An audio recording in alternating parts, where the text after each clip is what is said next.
स्वागत है हमारे YouTube channel ST Shadab technical पर। दोस्तों, अभी अभी की नई ताजा खबर निकल कर आया है कि चंद्रयान 3 ने एक बार फिर से चौंकाने वाली जानकारी भेजकर पूरी दुनिया को हैरान कर दिया है। अब पूरा देश चंद्रयान 3 को भूल ही चुका था, लेकिन तभी इसरो के वैज्ञानिकों ने एक ऐसा खुलासा किया जिसे सुनकर फिर से पूरी दुनिया में भारत का डंका बजने लगा। 4 सितंबर का दिन भारत के चंद्रयान मिशन का चांद पर आखिरी दिन था, क्योंकि 4 सितंबर के दिन चंद्रयान के विक्रम लैंडर को स्लीप मोड में डाल दिया गया था और उसके बाद बगल में प्रज्ञान रोवर भी गहरी नींद में सो गया था। दोस्तों, 4 सितंबर के बाद चांद के उस इलाके में गहरा अंधेरा छाने वाला था, इसलिए प्रज्ञान रोवर अपने आप को ठंड से बचाने के लिए विक्रम के बगल में सो गया। लेकिन अभी विक्रम लैंडर ने स्लीप मोड में ही इसरो के वैज्ञानिकों को ऐसी जानकारी भेजी है जिसे सुनकर जापान और अमेरिकन स्पेस एजेंसी नासा भी हैरानी में पैडीडीडीएच गए हैं। आइए दोस्तों, आज के इस वीडियो में मैं आपको बताऊंगी कि आखिर हमारे चंद्रयान 3 ने ऐसी कौन सी जानकारी भेजी है जिससे एक बार फिर से भारतीय स्पेस एजेंसी इसरो चर्चा में आ गई। और क्या यह खोज भारत को एक सुपर पावर बना सकती है? इन सब जानकारी के लिए वीडियो को अंत तक जरूर देखना। दोस्तों, आज ही नहीं बल्कि इसरो के वैज्ञानिक ने विक्रम लैंडर को स्लीप मोड में डालने से पहले एक और कमाल करके पूरी दुनिया को चौंकाया था, जिसमें चंद्रयान 3 के विक्रम लैंडर के चारों ओर था, यानी इंजन को चालू करके जिसे 30 से 40 सेंटीमीटर ऊपर की तरफ उठाया गया और उसके बाद इसकी जगह को चेंज करके इसे दूसरी लोकेशन पर लैंड कराया। और यह काम इतना आसान है नहीं जितना हमें लग रहा है, बल्कि धरती से करीब 4000 किलोमीटर दूर किसी दूसरी दुनिया में पीडीडी किसी अंतरिक्ष यान की जगह चेंज करना अपने आप में एक बहुत बड़ी मिसाल है। इसी बीच जापान ने चांद की जानकारी जुटाने के लिए अपने मूल मिशन को 7 सितंबर के दिन सफलतापूर्वक लॉन्च कर दिया है। लेकिन जापान के चंद्रयान का मिशन चांद के किसी गड्ढे में सफलतापूर्वक लैंडिंग करना है, क्योंकि आज तक किसी भी देश ने चांद के गड्ढे में लैंडिंग नहीं की है। और अगर ऐसा जापान कर लेता है, चांद के गड्ढे में लैंडिंग करने वाला दुनिया का पहला देश बन जाएगा। आपको जानकारी के लिए बता दें कि चंद्रयान 3 के लैंडर को दोबारा से उड़ीडीएचने के लिए नहीं बनाया गया था, बल्कि इसका केवल एक ही मकसद था कि चांद की सतह पर सॉफ्ट लैंडिंग करना और उसके बाद वहां की जानकारियां जुटाकर डिजिटल डेटा के रूप में पृथ्वी पर बैठे वैज्ञानिकों के पास भेजना। दोस्तों, यह भारत के लिए एक बहुत बड़ी ऐतिहासिक जीत है, क्योंकि ऐसा इतिहास में किसी भी देश ने नहीं किया था, जबकि हमारे भारत देश के कुशल वैज्ञानिकों ने चंद्रयान के लैंडर को कुछ मीटर की ऊंचाई पर ऊपर की ओर उड़ाया और फिर उसकी जगह को चेंज करके दूसरी जगह पर उसकी सफलतापूर्वक लैंडिंग भी कराई। इसी के साथ हमारे चंद्रयान के प्रज्ञान रोवर ने चांद की धरती पर ऑक्सीजन का भंडार भी खोज निकाला। ये ऑक्सीजन चांद पर वायुमंडल में मौजूद नहीं है, बल्कि यह चांद की जमीन के नीचे बने गड्ढों में मौजूद है। जांच पर ऑक्सीजन का पाया जाना हम मनुष्यों के लिए किसी खजाने से कम नहीं है, क्योंकि आपको पता ही होगा कि जीवन की उत्पत्ति के लिए ऑक्सीजन कितनी ज्यादा उपयोगी है।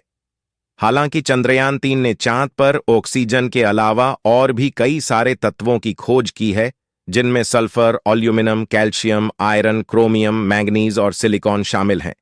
हमारे चंद्रयान ने चांद पर पहली बार सल्फर की खोज की है। इससे पहले किसी भी देश ने चांद की धरती पर सल्फर की खोज नहीं की थी। चांद पर सल्फर का पाया जाना भी काफी ज्यादा महत्वपूर्ण है।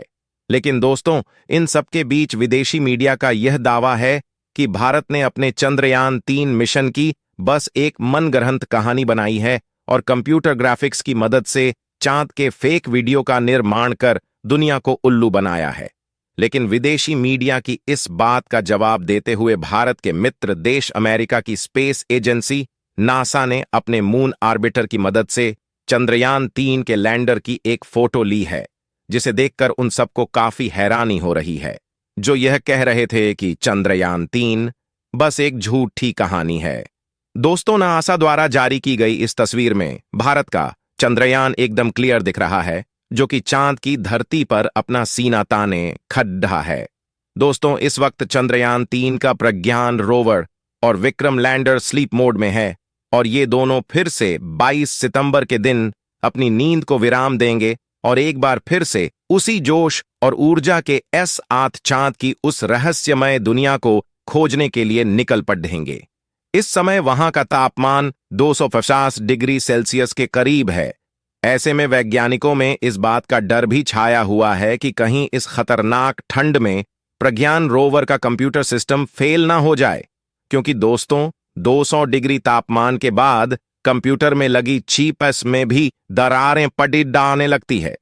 ऐसे में हमें इस बात की कोई जानकारी नहीं है कि हमारा प्रज्ञान रोवर फिर से जिंदा होगा या नहीं, लेकिन दोस्तों आप कमेंट बॉक्स में हमारे चंद्रयान 3 मिशन के लिए दुआएं जरूर करना, ताकि यह एक बार फिर से दुनिया को यह बता सके कि भारत भी अब एक स्पेस पावर बन चुका है।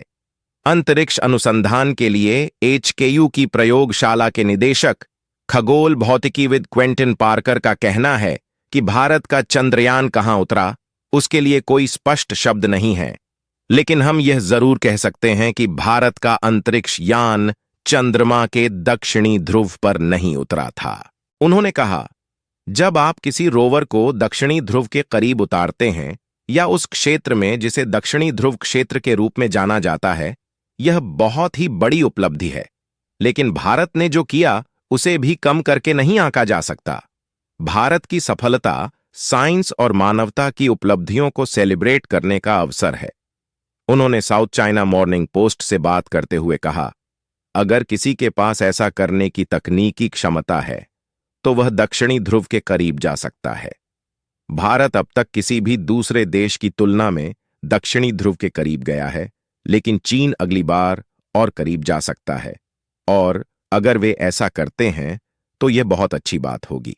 दोस्तों, विक्रम लैंडर और प्रजा नरो ओवर की बैटरी सौर ऊर्जा के माध्यम से चार्ज होती है, जिसके लिए सूर्य की रोशनी का होना जरूरी है, और इस समय चांद के दक्षिणी ध्रुव का तापमान काफी ज्यादा कम हो गया है, जिससे उसकी बैटरी खराब होने की संभावना भी बढ़ गई है। लेकिन हमारे वैज्ञानिकों का कहना है कि उन्होंने इसकी बैटरी में काफी ज्यादा एडवांस टेक्नोलॉजी का इस्तेमाल किया है, जिससे वह इतनी आसानी से खराब नहीं होने वाली, लेकिन -250 डिग्री की ठंड को झेल पाना इतना भी आसान नहीं है। अगर हमारे प्रज्ञान रोवर और विक्रम लैंडर की बैटरी सही सलामत रहती है तो यह एक बार फिर से चांद पर रिसर्च करना शुरू कर देगा, और इस बार वहां पर हाइड्रोजन गैस की तलाश की जाएगी, जो कि रॉकेट फ्यूल का मुख्य तत्व है। ऐसे ही नाउनलेसबुल वीडियो देखने के लिए हमारे चैनल को सब्सक्राइब करके वीडियो को लाइक जरूर करें और कमेंट में जय हिंद जरूर लिखें।